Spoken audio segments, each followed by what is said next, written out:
अल्लाह रब्बुल आलमीन ने इनके दिलों पर मोहर लगा दी, वाला समअहिम, और इनके कानों पर भी अल्लाह रब्बुल आलमीन ने मोहर लगा दी। इनके दिलों पर मोहर लग गई, लाख इनको समझाओ ये समझने वाले नहीं हैं। इनके कानों पर भी मोहर लग गई, लाख इनको सुनाओ ये सुनने वाले नहीं हैं। आपकी बात इनके दिल में नहीं उतरेगी क्योंकि दिल पर मोहर लगी हुई है। आपकी बात इनके कानों में नहीं जाएगी क्योंकि कानों पर मोहर लगी हुई है। वाला अबसारिहिम गिशावा, और इनकी आंखों के सामने पर्दा डाल दिया है, पर्दे पड़े हुए हैं, हकीकत इनको दिखाई नहीं दे रही है। इनकी आंखों के सामने अल्लाह ने पर्दे डाल दिए हैं और इनको हकीकत से कोई शनासाई नहीं है, हकीकत इनको नजर नहीं आ रही है। हकीकत वलहुम अज़ाबुन अज़ीम, और अल्लाह रब्बुल आलमीन ने इनके लिए बहुत बड़ा अजाब तैयार कर रखा है। इन काफिरों के लिए बहुत बड़ा अजाब है। वलहुम अज़ाबुन अज़ीम, इनके लिए बहुत बड़ा अजाब है। मोमिनों के लिए कहा ये अपने रब की हिदायत पर है और ये कामयाब हो रहे होने वाले हैं, और काफिरों के लिए क्या कहा, इनके लिए बहुत बड़ा अजाब है। अहले ईमान का और काफिरों का जिक्र करने के बाद अल्लाह अब तीसरी किस्म का जो जिक्र कर रहा है दूसरे रुकू में, उसके लिए अलग से दूसरा रुकू इस्तेमाल किया गया। गौर कीजिए, तीसरी किस्म जिसका तस्करा हम आपके सामने कर रहे हैं, वो तीसरी किस्म क्या है, वमिनन्नासि मन यक़ूलु आमन्ना बिल्लाहि व बिल यौमिल आखिर। कुछ लोग तुम्हें ऐसे मिलेंगे जो न मोमिन होंगे न काफिर होंगे, बल्कि ऐसे होंगे जो अपनी जबान से कहेंगे हम अल्लाह पर ईमान लाए, जो अपनी जबान से कहेंगे हम अल्लाह पर ईमान रखते हैं, हम अल्लाह को मानते हैं, अल्लाह पर हमारा ईमान है, व बिल यौमिल आखिर, और कयामत के दिन के ऊपर हमारा ईमान है, कयामत के दिन को भी हम मानते हैं। वमा हुम बिमुमिनीन, हालांकि हकीकत यह कि वो ईमान नहीं रखते न अल्लाह पर न कयामत के दिन पर। फिर वो ऐसा क्यों कह रहे हैं, युखादिऊन अल्लाह वल्लज़ीना आमनू, वो अल्लाह को धोखा दे रहे हैं, मोमिनों को धोखा देना चाहते हैं, अल्लाह को धोखा देने की कोशिश कर रहे हैं। अल्लाह धोखे में आ जाएगा क्या? कोई है जो अल्लाह को धोखा दे दे? अल्लाह को धोखा देना चाहते हैं। वल्लज़ीना आमनू, मुसलमानों को धोखा देने की कोशिश कर रहे हैं।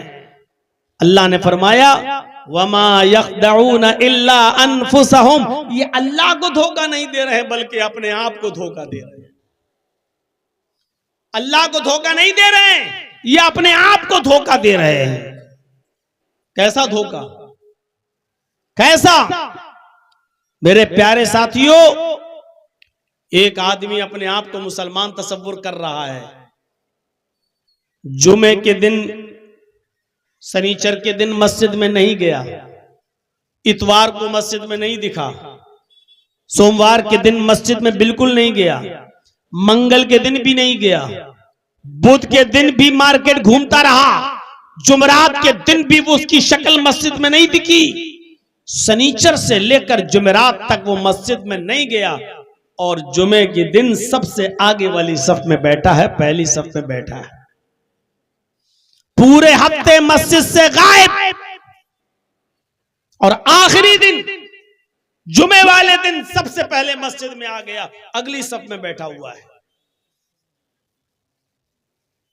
और एक साहब हैं जो पूरे हफ्ते मस्जिद में आए, शनिचर को भी आए, इतवार को भी आए, सोम को भी आए, मंगल को भी आए, बुध को भी आए, जुमेरात को भी आए, जुमे को भी आए, उनकी कोई नमाज किसी दिन किसी वक्त की नहीं छूटी, वो तहज्जुद की नमाज भी पढ़ते हैं। अब गौर कीजिएगा, जो पांचों वक्त का नमाजी है और तहज्जुद की भी नमाज पढ़ रहा है, वो अपने आप को कह रहा है मैं मुसलमान हूं, और जो सिर्फ जुमे के दिन की नमाज पढ़ रहा है वो भी कह रहा है मैं मुसलमान। गौर कीजिए आप, जर्जीस साहब शनिचर को मस्जिद में नहीं गए, इतवार को नहीं गए, सोमवार को नहीं, मंगल को नहीं, बुध को नहीं, जुमेरात को नहीं, और जुमे को अगली सफ में बैठे हैं। और जर्जीस साहब के बगल में जो आदमी नमाज पढ़ रहा है वो पांचों वक्त का नमाजी है और एक वक्त की भी नमाज नहीं छूटती, और तहज्जुद गुजार भी है।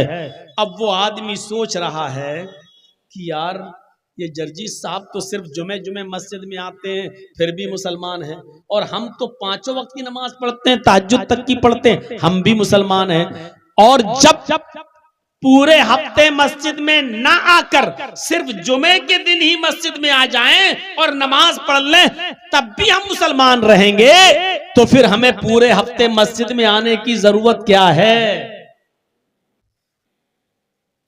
मेरे बगल में कोई ऐसा आदमी नमाज पढ़ने लगे जुमे की, अब मैं सोच रहा हूं यार ये आदमी सिर्फ जुमे के दिन नमाज पढ़ने आता, फिर भी मुसलमान है, और हम 5 टाइम की नमाज पढ़ते हैं और तहज्जुद भी पढ़ते हैं, तब हम मुसलमान हैं।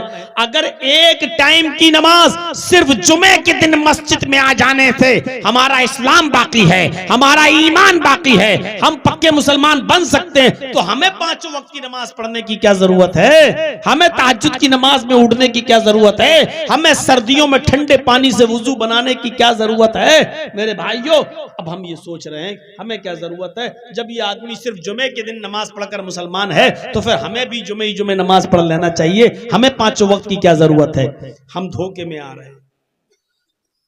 लेकिन जो सच्चा मुसलमान होगा वो कभी धोखे में नहीं आएगा। जो पक्का मुसलमान होगा वो कभी धोखे में नहीं आएगा। वो क्या कहेगा? अरे साहब, तुम अपनी कब्र में जाओगे, मैं अपनी कब्र में जाऊंगा, तुम्हें अपना हिसाब किताब देना है, मुझे अपना हिसाब किताब देना है। हम तुम्हारी कब्र में नहीं जाएंगे और तुम हमारी कब्र में नहीं जाओगे। तुम्हें अपने कर्मों का हिसाब व किताब देना है और मुझे अपने कर्मों का हिसाब व किताब देना है। वही चीज अल्लाह रब्बुल आलमीन ने फरमाई, जो पक्का और सच्चा मुसलमान होगा वो धोखे में नहीं आएगा। ये अल्लाह को धोखा दे रहा है, सोच रहा कि अल्लाह धोखे में आ जाएगा। देख अल्लाह शनिचर को नहीं आया, इतवार को नहीं, सोमवार को नहीं, मंगल को नहीं, बुध को नहीं, जुमेरात को, लेकिन जुमे को आ गया। देख मैं मुसलमान हूं, मैं जुमे को। अल्लाह को धोखा देने की कोशिश कर रहे हो, पक्के और सच्चे मुसलमानों को धोखा देने की कोशिश कर रहे हो। नहीं, अल्लाह ने कहा वमा यख्दऊना इल्ला अनफुसहुम, ये अपने आप को धोखा दे रहा है, अल्लाह को नहीं, मोमिनों को नहीं, अपने आप को धोखे में रखा हुआ है। ये समझ रहा है कि लोग हमें मुसलमान समझ रहे हैं, जबकि अल्लाह के रजिस्टर में ये आदमी मुसलमान नहीं है। मेरे प्यारे साथियों, हमें और आपको गौर करना चाहिए और सोचना चाहिए कि हम इंसानियत की सबसे ज्यादा खतरनाक किस्म में तो दाखिल नहीं है। कहीं ऐसा तो नहीं कि हम अपनी जबान से कहते हैं कि हम अल्लाह को मानते हैं और कयामत पर हमारा ईमान है और हम मोमिन न हो, क्योंकि अल्लाह ने ये किन लोगों के बारे में कहा है? बहुत से लोग हैं जो कहेंगे हम अल्लाह पर ईमान लाए, हम कयामत के दिन पर ईमान लाए, लेकिन वो मोमिन नहीं होंगे। ये अल्लाह को धोखा दे रहे हैं, ये मोमिनों को धोखा दे रहे हैं। वमा यख्दऊना इल्ला अनफुसहुम, हालांकि अपने आप को धोखा दे रहे हैं। वमा यशऊरून, और इनको पता नहीं कि ये किसको धोखा दे रहे हैं। वमा यशऊरून, इनको इस बात का इल्म नहीं कि ये किसको धोखा दे रहे हैं। फी कुलूबिहिम मरज़ुन फज़ादहुमुल्लाहु मरज़ा, फी कुलूबिहिम मरज़ुन, इनके दिलों में शक की बीमारी है। फज़ादहुमुल्लाहु मरज़ा, तो अल्लाह ने उस बीमारी को और बढ़ा दिया। शक की बीमारी है, पता नहीं, नमाज नहीं पढ़ेंगे कब्र में अजाब होगा, ये नहीं करेंगे तो कब्र में अजाब, पता नहीं कब्र में अजाब होता भी है या नहीं होता, मरेंगे तब देखा जाएगा। हमारे सामने कितने लोग मर जाते हैं, कितने लोगों को कब्र में दफन किया जाता है, कहां किसी कब्र से चीखने और चिल्लाने की आवाज आती है? अगर कब्र में अजाब होता है तो किसी के रोने और चीखने की आवाज क्यों नहीं आती है? पता नहीं अजाब होता भी है या नहीं होता। ये मुल्ला मौलवी ऐसे ही चिल्लाते फिरते हैं, इनके दिलों में बीमारी है शक की। इसी वजह से ये नेक अमल, अच्छे अमल नहीं कर रहे हैं। क्यों? फी कुलूबिहिम मरज़ुन, इनके दिलों में बीमारी है। फज़ादहुमुल्लाहु मरज़ा, तो अल्लाह ने उस शक की बीमारी को और बढ़ा दिया है। करते रहो शक, मरते रहो इस बीमारी में और ज्यादा। मेरे भाइयों, इंसानियत की इस तीसरी खतरनाक किस्म का नाम है मुनाफिक। तीसरी खतरनाक किस्म का नाम है मुनाफिक। और अल्लाह के नबी जनाब मोहम्मद रसूलुल्लाह सल्लल्लाहु अलैहि वसल्लम ने उसकी पहचान ये कहकर और बढ़ा दी है और बता दी है कि ऐसा शख्स उसके अंदर तीन चीजें पाई जाएंगी, तब आप यकीन कर लेना कि ये पक्का मुनाफिक है।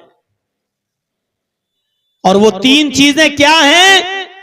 आयतुल मुनाफिकी सलास, तीन चीजें जिसके अंदर पाई जाएंगी वो मुनाफिक। वो क्या है? आयतुल मुनाफिकी सलास, तीन चीजें बताई। पहली चीज, इज़ा हद्दसा कज़ब, जब वो बात करेगा तो झूठ बोलेगा। मुसलमानों गौर करना, ये सिफत हमारे अंदर पाई जाती है या नहीं पाई जाती? इज़ा हद्दसा कज़ब, जब वो बात करेगा तो झूठ बोलेगा, पहली चीज। वइज़ा वादा अखलफ, जब वादा खिलाफी, जब किसी से वादा करेगा तो वादा खिलाफी करेगा, उस वादे को पूरा नहीं करेगा, ये दूसरी सिफत। और तीसरी सिफत, वइज़ा तुमिना खान, जब उसके पास अमानत रखी जाएगी तो अमानत में खयानत करेगा, ये तीसरी सिफत उसके अंदर पाई जाएगी। इन तीन सिफतों के अलावा अल्लाह के नबी सल्लल्लाहु अलैहि वसल्लम ने फरमाया, अरबउम मन कुन्न फीही कान फीही खसलतम मिनन निफाक। अल्लाह के नबी ने फरमाया चार चीजें जिसके अंदर पाई जाएंगी, एक हदीस में तीन और एक हदीस में चार। उसमें वइज़ा खासमा फजरा भी आया है, जब वो किसी से लड़ेगा, झगड़ा करेगा तो गाली देगा, फिस्को फजूर बकेगा, मुंह से उल्टे सीधे और गाली वाले जुमले इस्तेमाल करेगा। अल्लाह के नबी सल्लल्लाहु अलैहि वसल्लम ने फरमाया कि चार चीजें जिसके अंदर पाई जाएंगी, एक हदीस में तीन और एक हदीस में चार। और एक बात याद रखिएगा, जिस हदीस के अंदर अल्लाह के नबी ने तीन चीजें बताई कि तीन चीजें जिसके अंदर पाई जाएंगी, तीन चीजें, वो पक्का मुनाफिक होगा। इन तीनों में से अगर एक चीज पाई गई तो 1/3 मुनाफिक, दो चीजें पाई गई तो 2/3 मुनाफिक, और तीनों चीजें पाई गई तो पक्का मुनाफिक। और अल्लाह के नबी ने फरमाया, व इन सामा व सल्ला व ज़अमा अन्नहु मुस्लिम, अगरचे वो कितना भी बड़ा रोजेदार हो और कितना ही वो नमाजें पढ़ता हो और अपने आप को कितना बड़ा मुसलमान समझता हो, उसके मुसलमान समझ लेने से, उसकी नमाजें पढ़ लेने से, उसका रोजेदार हो जाने से कोई फर्क नहीं पड़ता है। उसके रोजे किसी काम के नहीं, उसकी नमाजें किसी काम की नहीं, उसका अच्छा अमल किसी काम का नहीं, अगर ये तीन चीजें उसके अंदर पाई जा रही हैं तो। वो तीन चीजें क्या हैं? पहली चीज, इज़ा हद्दसा कज़ब, जब बात करेगा तो झूठ बोलेगा। आज झूठ हमारी रग रग में पड़ा हुआ है। छोटी सी दुकान भी अगर हम चलाते हैं तो बगैर झूठ के नहीं चल सकती आज हमारी। और आप तो बहुत बड़ी बात हो गई दुकान। आइए, रमजान के महीने में जितना चंदा करने वाले जाते हैं मदरसों का, गौर करो, हम लोग देखते हैं यूपी में भी चंदा करने आते हैं लोग, और मदरसों का चंदे में भी क्या कहेंगे, हमारे मदरसे में 300 बच्चे बाहर के पढ़ते हैं। मैंने खुद ऐसे लोगों के ऐलानात सुने हैं जिनके मदरसों में मैं जा चुका हूं, जहां 50 बच्चे भी बाहर के नहीं हैं, लेकिन फिर भी मदरसे का चंदा करने वाला मुचन्निद ऐलान करके कहता है कि हम ऐसे मदरसे से आए हैं, हमारे यहाँ 300 बच्चे पढ़ते हैं, जिनके क़याम और ताम का इंतजाम मदरसा करता है, खुद उठाता है, मदरसा उनका कफील है, जिम्मेदार है। कभी कभी ऐलान सुनकर मुझे हंसी आ जाती है। छुपाता हूं, लेकिन क्या कहें, इनको पकड़ भी नहीं सकता, इनको बेइज्जत भी नहीं कर सकता। अगर इनके ऊपर गिरफ्त कर ली जाए, पकड़ लिया जाए, तो बेचारे ये मदरसे फिर बंद होने की कगार पे आ जाते हैं। मेरे भाइयों, एक अच्छा काम करने वाले लोग जो दीन का दीनी मदरसे चलाते हैं, उस पर भी झूठ बोल के चंदा लिया जा रहा है। फिर आप दुकान चलाने वालों पर क्या एतबार करेंगे और क्या भरोसा करेंगे? आप तसव्वुर करें, आप झूठ आज हमारी रग रग में समा चुका है।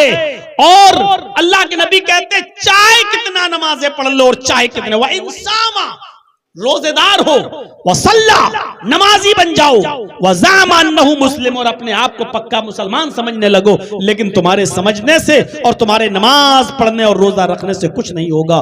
1/3 मुनाफिक। ये निफाक हमारे अंदर रच गया और बस गया। हम जरा तसव्वुर करें, इमाम अहमद इब्ने हंबल के उस्ताज अपना वाकया बयान करते हैं और यह वाकया तबकात हनाबिला के अंदर आपको मिलेगा। इमाम अहमद इब्ने हंबल के उस्ताज अपना वाकया नकल करते हैं और कहते हैं कि एक मर्तबा इमाम अहमद इब्ने हंबल ने अपने उस्ताद का वाकया नकल किया और कहा कि मेरे उस्ताद मोहतरम एक मर्तबा किसी जंगल से गुजर रहे थे और उन्होंने एक मरी हुई टिड्डी के टुकड़े को देखा जो जमीन पर पड़ा हुआ है। टिड्डी तो आप समझते ही होंगे, हम लोगों ने भी पढ़ा है, लेकिन देखा कभी नहीं है टिड्डी की होती कैसी है। बस इतना जानता हूं कि 2 मुर्दा चीजें हलाल हैं। अल्लाह के नबी सल्लल्लाहु अलैहि वसल्लम ने 2 मुर्दा चीजों को हलाल करार दिया है, एक मछली और एक टिड्डी। अब वो टिड्डी की शक्ल क्या होती है वो मुझे भी नहीं मालूम, लेकिन टिड्डी का टुकड़ा मरा हुआ पड़ा था जमीन पर और एक चींटी उस टिड्डी के टुकड़े पर सवार थी और उसको खींचने की कोशिश कर रही थी कि खींचूं, लेकिन वो खींच नहीं पा रही थी क्योंकि टिड्डी का टुकड़ा बड़ा था और चींटी कमजोर, वो बेचारी उस टिड्डी के टुकड़े को खींच नहीं पा रही थी। इमाम अहमद इब्ने हंबल के उस्ताद कहते हैं कि मैं उस टिड्डी के टुकड़े पर चींटी को देखता रहा। थोड़ी देर के बाद मैंने देखा कि उस चींटी ने उस टिड्डी के टुकड़े को छोड़ दिया और उसको छोड़कर वो चली गई। मैं भी उसके पीछे पीछे चलने लगा कि देखें ये चींटी कहां जाती है। देखा वो चींटी एक बिल में, एक सुराख में चली गई। थोड़ी देर के बाद मैंने देखा कि वो चींटी बहुत सी चींटियों को लेकर आ रही है। वो चींटी बहुत सी चींटियों को लेकर आई, यानी वो आगे आगे और 25, 30, 50 चींटियां उसके पीछे पीछे चली आ रही हैं। अहमद इब्ने हंबल के उस्ताद कहते हैं जैसी वो चींटी उस टिड्डी के टुकड़े के पास आई, मैंने टिड्डी का टुकड़ा उठा लिया। मुसलमानों जरा गौर करना, सोचिएगा, मैंने उस मरी हुई टिड्डी के टुकड़े को उठा लिया। चींटी ढूंढने लगी, तलाश करने लगी कि कहां गया, और सारी चींटियां उस चींटी के पास खड़ी हैं। मतलब तुम लेकर तो आई हो, टिड्डी के टुकड़े के पास कहां है टिड्डी का टुकड़ा? और अहमद इब्ने हंबल के उस्ताद कहते हैं वो टिड्डी का टुकड़ा तो मैंने उठा लिया, अपने हाथ में ले लिया, वो मेरे पास था। वो चींटी ढूंढती रही, इधर उधर भटकती रही, लेकिन उसको टिड्डी का टुकड़ा जब नहीं मिला तो सारी चींटियां चली गईं और अपने अपने बिलों में घुस गईं। जरा सुनिएगा, ये वाकया बड़ा दिलचस्प है।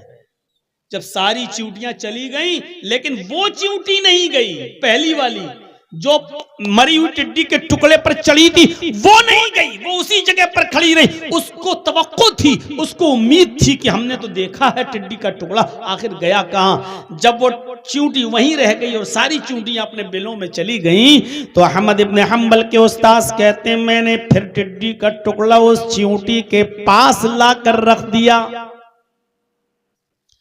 उस टिड्डी के टुकड़े को चींटी ने देखा तो फौरन उसके ऊपर चढ़ गई और फिर खींचने लगी, लेकिन वो नाकाम रही, खींच नहीं पाई। उसने जल्दी से उस टिड्डी के टुकड़े को छोड़ा और फिर दौड़ती हुई भागती हुई फिर वो बिल में गई और फिर बिल से तमाम चींटियों को लेकर फिर आई। 25, 30, 50 चींटियों को लेकर जब वो दोबारा आई और जैसी वो उस टिड्डी के टुकड़े के करीब पहुंची, मैंने टिड्डी के टुकड़े को फिर उठा लिया। सारी चींटियां फिर खड़ी हैं, गोया कि उससे पूछ रही हो कहां है टिड्डी, तुम बार बार हमको कह के लाती हो और यहां तो कुछ मिलता ही नहीं है। वो चींटी मुंडलाती रही लेकिन टिड्डी का टुकड़ा उसको कहीं नहीं मिला। सारी चींटियां उसको छोड़कर चली गई फिर, और उस चींटी को फिर वहीं पर छोड़ दिया। वो चींटी फिर वहीं खड़ी रही कि देखें आखिर गया कहां, मैंने तो टिड्डी के टुकड़े को यहीं पर देखा था, वो गई, टिड्डी गई तो कहां गई। अहमद इब्न हंबल के उस्ताद कहते हैं कि मैंने फिर रख दिया उस टिड्डी के टुकड़े को। वो चींटी फिर उसको खींचने लगी और जब नहीं खींच पाई तो तीसरी बार गई और बिल से बहुत सी चींटियों को लेकर आई। जब वो चींटियां तीसरी बार आई, मैंने टिड्डी के टुकड़े को फिर उठा लिया कि देखें ये चींटियां क्या करती हैं। अब सारी चींटियों को गुस्सा आया। अहमद इब्न हंबल के उस्ताद कहते हैं मैंने अपनी आंखों से देखा कि सारी चींटियां उस एक चींटी पर जो बार बार बुला बुला कर ला रही थी उन चींटियों को, उसके ऊपर टूट पड़ी और उस चींटी को मार डाला, उसके पैर उखाड़ दिए, उसका सर तन से जुदा कर दिया, उस चींटी को मार डाला, उस चींटी के टुकड़े टुकड़े कर दिए। इमाम अहमद इब्न हंबल के उस्ताद कहते हैं कि एक चींटी की जान मेरी वजह से गई। मैं टिड्डी के टुकड़े को उठा लेता था, मेरी वजह से एक चींटी की जान गई, वो एक अलग बात है, लेकिन मैंने ये अंदाजा लगाया, मैंने ये सोच लिया कि झूठ चींटियों के अंदर भी बुरा समझा जाता है, झूठ को चींटियां भी पसंद नहीं करती हैं और झूठ चींटियों के अंदर भी महबूब नहीं माना गया है। और एक झूठी चींटी को भी चींटियां अपने मुआशरे में, अपने समाज में जिंदा नहीं रहने देती हैं। झूठी चींटी पर सारी चींटियां चढ़ बैठी और उसको मार डाला।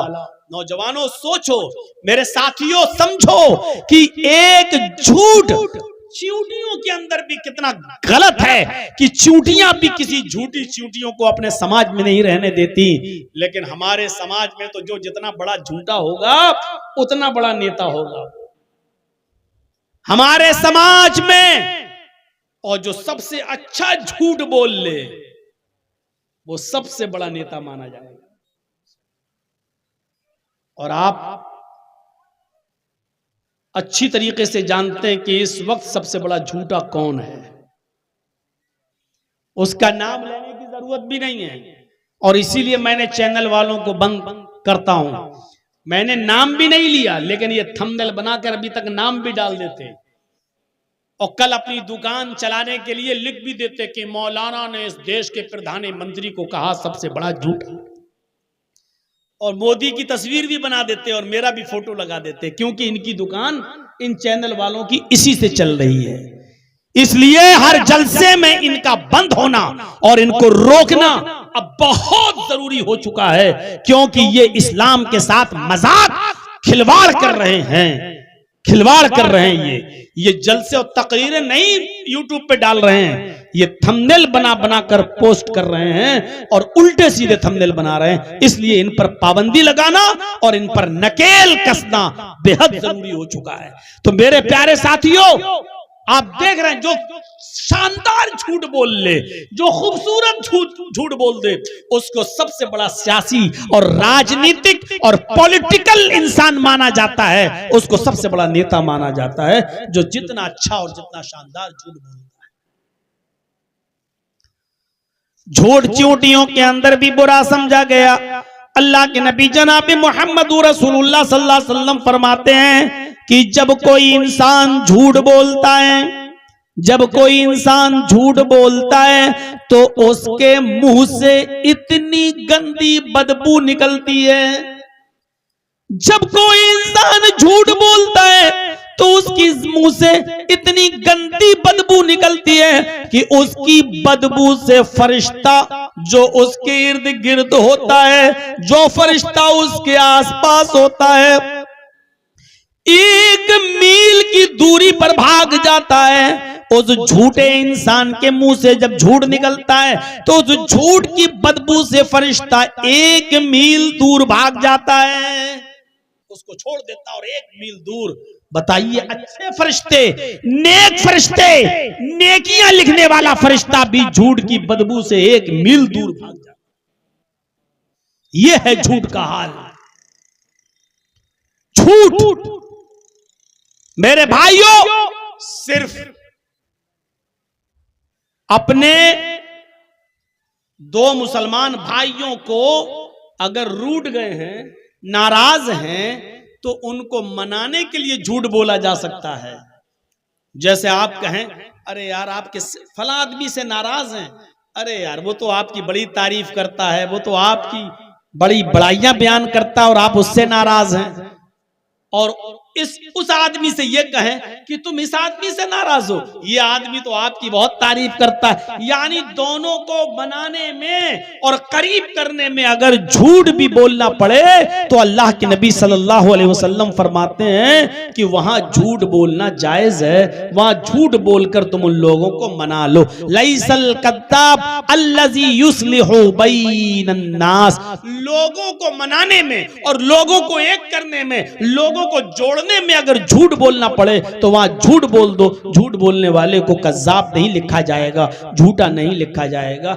यहां झूठ बोला जा सकता है अगर किसी को किसी से मनाना हो तो। और एक झूठ उस वक्त बोलना जायज है जब आपकी बीवी नाराज हो, या बीवी के लिए झूठ बोलना जायज है उस वक्त जब उसका शौहर उससे नाराज हो। गौर करो, मियां और बीवी के ताल्लुकात कितने अच्छे होना चाहिए, इस बात का अंदाजा लगाओ। इस बात का अंदाजा लगाओ कि अगर बीवी नाराज है तो शौहर को परमिशन दी अल्लाह के रसूल ने कि अपनी बीवी की तारीफ अरीफ करके झूठ उठ बोलकर उसको मना लो। भले ही चुड़ैल लग रही हो लेकिन कह दो कि बहुत खूबसूरत लग रही हो, माशाअल्लाह जम रही हो, क्या आज तुम्हारे चेहरे पे रौनक है, मिसालें दो, कितनी प्यारी लग रही हो, वाह आज तो तुम लाइट मार रही हो, चमक रही हो। चाहे भले ही वो चुड़ैल सी लग रही हो लेकिन झूठ बोल के उसको मना लो,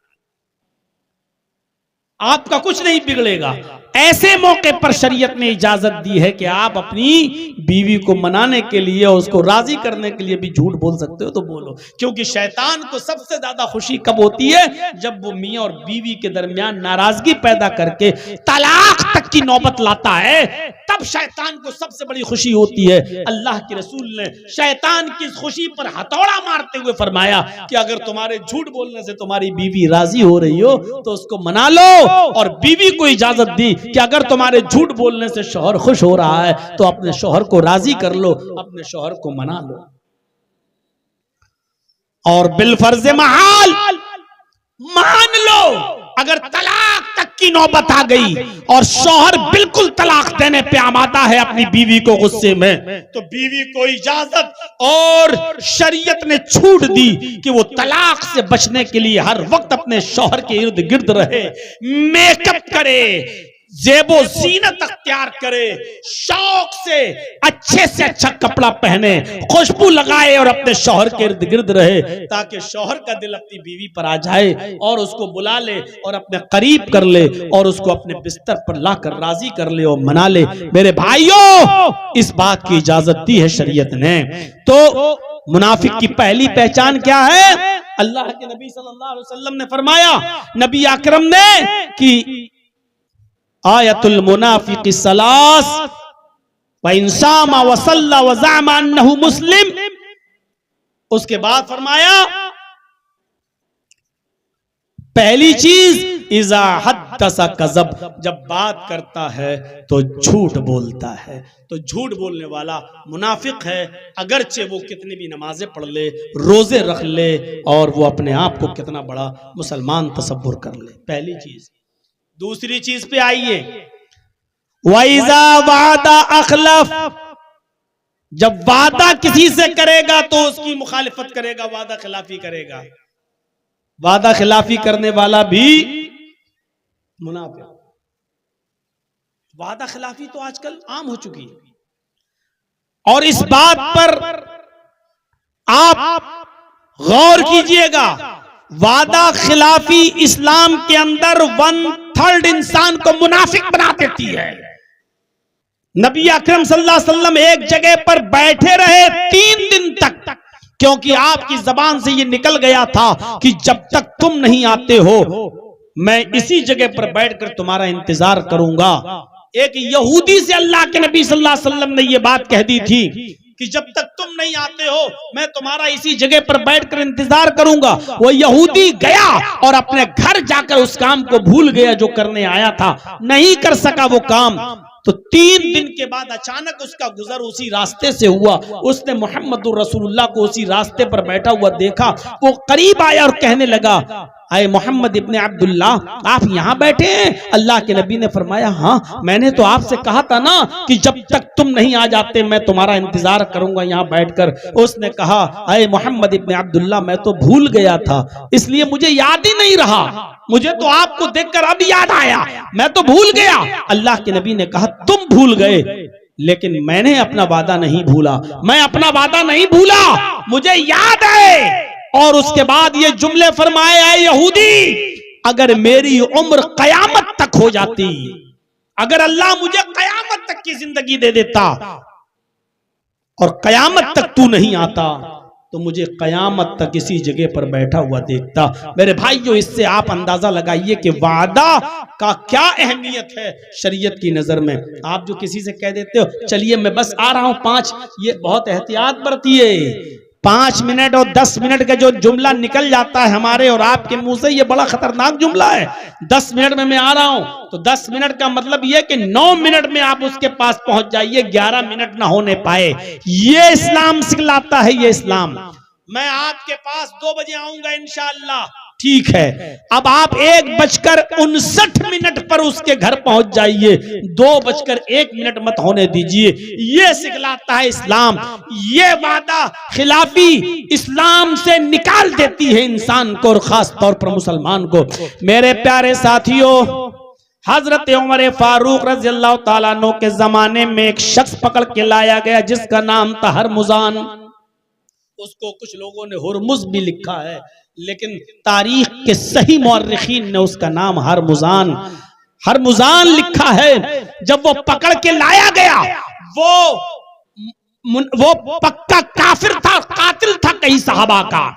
उसको जब पकड़ के लाया गया हरमुजान को, तो हजरत उमर फारूक रज़ी अल्लाह ताला अन्हु की खिदमत में पेश किया गया। हजरत उमर फारूक ने कहा, इस आदमी को अपनी गिरफ्त में ले लो और जुमे के दिन इसकी गर्दन उड़ा दो। लिहाजा जिस दिन वो गिरफ्तार होकर आया वो इतवार का दिन था। इतवार, सोमवार, मंगल, बुध, जुमेरात तक उसको साहबा ने अपने पास रखा और जुमे के दिन जुमे की नमाज के बाद उसको कत्ल करने के लिए उसको ले आए। उसकी गर्दन पर तलवार मारी जाएगी। उसको मैदान मक्तल में जहां सजा दी जाती थी वहां उसको लाया गया। जब वहां लाया गया तो हजरत उमर फारूक रज़ी अल्लाह ताला अन्हु ने जल्लाद को हुक्म दिया, तलवार पकड़ो। उसने तलवार पकड़ी और हरमुजान से कहा, हरमुजान तेरा आखिरी दिन है, अभी तेरी गर्दन तन से जुदा कर दी जाएगी, अभी तेरी गर्दन काट दी जाएगी। ये बता कि तेरी आखिरी कुछ तमन्ना है, तेरी आखिरी कोई ख्वाहिश है, क्या तू कुछ चाहता है? तो हरमुजान ने कहा, आए अमीरुल मोमिनीन, आए उमर इब्न खत्ताब, मेरी आखिरी तमन्ना तो है, मैं चाहता तो हूं कि कुछ आपसे कहूं, लेकिन मुझे डर है कि कहीं आप हमारी आखिरी तमन्ना कहीं ऐसा ना हो कि पूरा ना करें। मैं आखिरी तमन्ना जाहिर करूं और आप उसे पूरा ना करें, इसलिए क्या फायदा आखिरी तमन्ना पेश करने से। फरमाया, अय हरमुजान बता तेरी आखिरी तमन्ना क्या है, बोल तो सही तेरी आखिरी आरजू क्या है, अगर पूरा करने की होगी तो मैं जरूर पूरा करूंगा। उसने कहा, अमीरुल मोमिनीन मेरी आखिरी तमन्ना बहुत छोटी है और आप उसे पूरा कर भी सकते हैं, लेकिन मुझे डर ये लगता है कि कहीं ऐसा ना हो कि आप मेरी उस छोटी सी तमन्ना भी पूरी न करें। कहा, अच्छा बता तो सही तेरी आखिरी तमन्ना क्या, मैं पूरी करूंगा, अगर पूरी करने की होगी तो मैं पूरी करूंगा। उसने कहा, अमीरुल मोमिनीन मेरी एक ही तमन्ना है, उस तमन्ना में 2 ख्वाहिशें जुड़ी हुई हैं। तमन्ना तो एक ही है, लेकिन ख्वाहिशें दो जुड़ी हुई हैं। पहली तमन्ना मेरी ख्वाहिश ये है कि आप मुझे अपने हाथ से कत्ल करें, मैं जल्लाद के हाथ से नहीं मरना चाहता, मैं जल्लाद के हाथ से नहीं कटना चाहता। तलवार आप उठाएं, इसलिए कि आप जब किसी की गर्दन पर तलवार चलाते हैं तो आपका हाथ हिलता डुलता नहीं है, और एक ही दफे में उसकी गर्दन तन से जुदा हो जाती है, वो फंसती नहीं है, वो कहीं अटकती नहीं है, और एक ही बार में आप जिसको कत्ल करते हैं उसकी गर्दन तन से जुदा हो जाती है। तो मैं चाहता हूं कि आप मुझे कत्ल करें। और दूसरी तमन्ना यह है कि मैं कत्ल होने से पहले एक गिलास पानी, एक प्याला पानी पीना चाहता हूं। मैं चाहता हूं कि वो पानी का प्याला आप लेकर आएं, आपके हाथ का दिया हुआ पानी मैं पीना चाहता हूं, वो पानी आप मुझे अपने हाथ से ला कर दें। हजरत उमर ने कहा चलो मरने तो जा ही रहा है, इसकी ख्वाहिश पूरी कर देता हूं। तलवार अपने हाथ में ले ली और चले गए, बाल्टी कुएं में डाली, पानी खींचा और एक प्याले में पानी भरकर लाए और अपने हाथ से हरमुजान को वो पानी दे दिया। आए हरमुजान, ये पानी पकड़ो।